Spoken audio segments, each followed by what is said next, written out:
Now we focus on the transmission parameters, which are the T parameters for short. The T parameters use U2 and I2 to describe U1 and I1. It's opposite to our intuitive knowledge of using the input ports U1 and I1 to describe the output ports U2 and I2. You should pay attention to it. We can use the method of solving the R parameters to derive the T parameters from the G parameters. From the second equation, we can get U1 in terms of U2 and I2.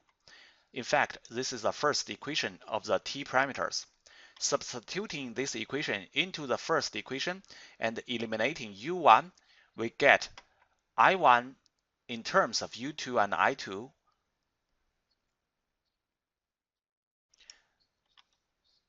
The coefficients are T parameters. You should notice that there's a minus sign before T12 and T22 in the T parameters. We have a qualitative explanation from the point of view of the signal transmission. For example, this is a two-port network N. Its input port is 1, 1 prime, and the output port is 2, 2 prime. We intuitively think that the signal is transmitted from the input to the output. But we've set the reference directions at the very beginning of the discussion on the two port, in which the reference direction of I2 is flowing into this port. So the minus sign in the T parameters means the signal is always transmitted rightwards. It's easy to understand. Comparing these T parameters with those derived from the G parameters just now, we can find that this is minus T12 and this is minus T22. Besides deducing the T parameters from the G parameters, we can also find them by the experimental measurements. If we want to find T11 and T21, we should let I2 be 0, that is, port 2 is opened. Then we can get T11 and T21. If we want to find T12 and T22, we should let U2 be 0, that is, port 2 is short. Then we can get T12 and T22. According to this method, T11 and T21 are called the open circuit parameters, and T12 and T22 are called the short circuit parameters. Now we discuss the property of the T parameters of a reciprocal two-port. It's not easy to find out directly, so we derive it here. We want to find T11 times T22 minus T12 times T21. That is the determinant of the matrix T. Replacing them with the G parameters, we get this result. The first item is cancelled by the third.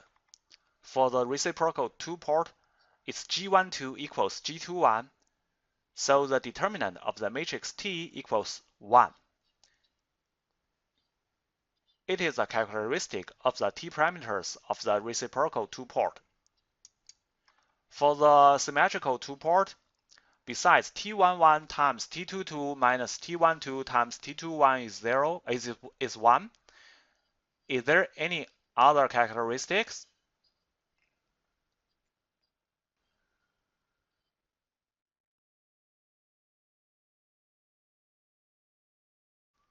For the symmetrical two-port, G21 equals G12 and G11 equals G22.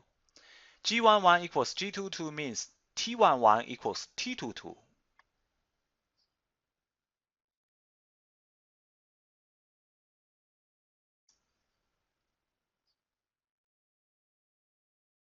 Since there's a minus sign before it, T11 equals T22.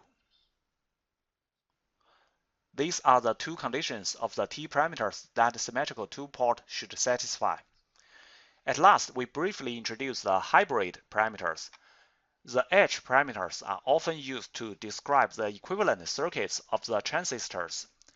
The H parameters equations use I1 and U2 to describe U1 and I2. This is its matrix form. For the H parameters computation and measurements, we can completely use the method of solving G, R, and T parameters before. According to the experimental measurements, if we let U2 be 0, that is port 2 is short, then we get H11 and H21.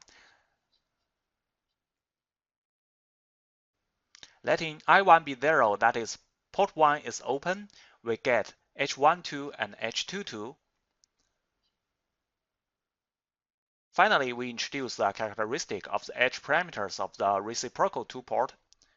For the reciprocal 2-port, it's H12 equals minus H21. For the symmetrical 2-port, besides H12 equals minus H21, the determinant of the matrix H equals 1. The detailed derivation will not be given here. You can do it by yourself after class.